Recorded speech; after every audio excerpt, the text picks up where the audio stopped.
Hello and welcome to oddsmarket.com. I'm Natalie Rydstrom and I invited Martin Green here to the studio where we're talking groups now headed to the Rio 2016 Summer Olympics. Martin's actually written an article for us over at Oddsmarket if you guys want to check it out, detailing the groups in more detail. So we've got 4 groups here, A to D, and we're going to try and find the best value bet.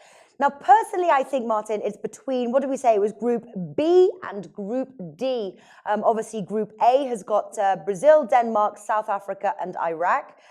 Group B has got Colombia, Sweden, Nigeria, and Japan. Group C, Germany, Mexico, South Korea, and Fiji. And then Group D, we've got Argentina, Portugal, Algeria, and Honduras. So those groups, yes. Group B and Group D, is really where we should be looking to place our bets for the winner of the group.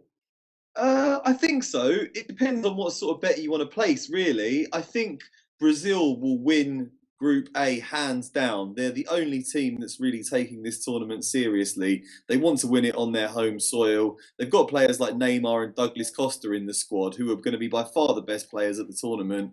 So if you're an extremely rich person and you want to lay down a lot of money, not for a great reward, not for a great return, that might be the one to go for. But if you're looking for a bit more value, yes, I would suggest perhaps Groups B and D are the two to look at. Although Group C, there are a few teams there that could cause Germany a bit of problems too, I think. Yeah. Well, so Brazil, you'd probably have to, at least for it to start to get interesting, lay €1,000 to win 200 back. Would you recommend that? Oh, I wouldn't want to. Yeah, I would actually. Everyone's going to be calling you if that bet loses. They've got to win the group, really, don't they? They don't get €1,000 back from me, but I would. I'm convinced about Brazil winning this tournament and winning that group hands down. They didn't take Copa America seriously at all. They rested key players for it when all their rivals fielded strong teams. All the big European teams were playing Euro 2016. All their players are tired. They're not going. The only team that wants to win this really is Brazil, and they're the ones that are putting their superstars out. And it would be an absolute travesty if they did anything but win it comfortably. Yeah, the odds are dropping for the Brazil win, I have to say. I definitely would say that's to win the men's outrights there, 2 Paddy Power. I definitely say of all the bets that we can take right now, that definitely is the best one. Do you agree? Certainly, yes, and I'd get on it sooner rather than later because, as you say, the odds are drifting in because people are realising now that they've seen some of the squads that, you've got Argentina, they're not sending any of their big players. Portugal, who just won Euro 2016, they're not sending Ronaldo or anyone that was competing at that tournament. Whereas Brazil, sending Neymar, sending Marquinhos, sending Fred. So they're the team to win this one, definitely. All right, so Brazil on the outright. And if you are a risk-taking big better, Brazil 1.2 there to win Group A. But as I mentioned, Group B has got some value. Colombia 2.2, followed by Sweden 3.5.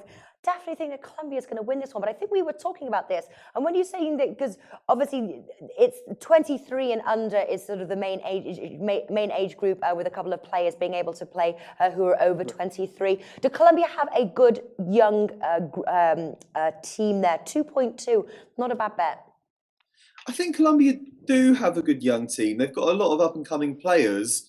Having said that, the best of the Colombian under-23 players were in the squad competing at Copa America, so the very best won't be there. So you're initially at a disadvantage there. They haven't used their over 23 allowance to bring in players like James Rodriguez or Carlos Bacca, who were at Copa America. So it's not going to be a particularly familiar team to a lot of viewers. But yeah, I think there's enough talent in there to make them justify their tag as favourites of the group. But I think this is going to be quite an open one. Yeah, a lot of people as well putting Nigeria as sort of the dark horse, 4.5. Could they potentially win Group B? I think they could, yeah. I think Nigeria are kind of dark horses for me overall. I've looked at it and I'm thinking that the big European teams aren't really going for it. They've had Euro 2016 and the Premiership clubs and the La Liga clubs want the players back. Same with Argentina, Colombia, and Chile aren't even there from South America. So it's interesting to look at other parts of the world. There hasn't been a big summer tournament in Africa or in Asia. and Nigeria do historically perform strongly at the Olympics. So I think they're kind of dark horses for the overall tournament, and certainly will be a threat in this group. Might want to look at maybe a medal place for them. Yeah. Now, we were talking as well before we started filming about Group C. Germany, the favourites, they're 1.4 bet 365. But do you think there'll be an upset here? I'm not sure. Well, I've gone back and looked at the squads, and one thing Germany have in their advantage is that they're sending Sven Bender and Lars Bender, who are two exceptionally good midfield players, brothers. One plays for Dortmund, one plays for Leverkusen. Very good, and they've actually got quite a lot of quality within their side, despite none of the players actually going to Euro 2016, and they're missing most of their big names like Özil and Muller and so on. But if you look at Mexico and South Korea, I think you can write off Fiji, but Mexico and South Korea are actually taking it quite seriously. Mhm. They've both sent a pretty strong squad. Mexico have sent a lot of their best players, a lot of their best young players who have done quite well at Copa America. And South Korea have sent as good a team as they possibly could. And as I say, Asia hasn't had a big summer tournament. So I think that looks quite an open one. Yeah, I wouldn't mind an outside bet on South Korea actually for that. Really, I'm thinking maybe Mexico, if not Germany, but Mexico as well. So Mexico 3.75, South Korea 7.5, Fiji, if anybody wants a long shot bet, 251. Crazy bet, Yeah, crazy bet. that's Don't do it. that's pretty crazy. Group D winner, I'd say this is quite a tough one, but Argentina gets my vote on this, 1.91. Possibly my strongest bet of through Group A to D, Argentina to win 1.91.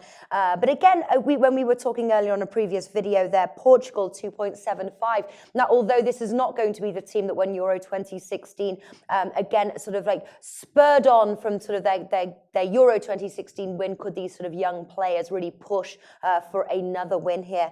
Portugal 2.75. Who gets your vote here? And do you think that and do you think that they're sort of the value bet? Yeah, Argentina get my vote here, just like you. This is the value bet of the group stage for me. Both teams aren't sending their stars. Messi's not going for Argentina. Ronaldo's not going for Portugal. But overall, looking at the quality of the sides, I think Argentina have a lot more strength in depth. It's a far bigger country. They've got a much bigger pool to choose from. And if you look at the Portugal squad, it's made up of a lot of players that don't even play first team football, don't even play for the first squad. So you've got a lot of players that are in the Porto B team, which plays in a lower league, and various other B teams. Whereas Argentina have got a lot of sort of good players that play in the domestic league to a relatively high standard. I don't think they'll trouble Brazil for the overall tournament, but I fancy them to win this. Argentina, Portugal, first and second. All right, Argentina 1.91, and that is our value bet there for group betting. Just also Argentina 7 there behind Brazil for the outright. So we'll wait and see. So yeah, Group D, Argentina. Martin, thank you for joining us. Thank you for having me.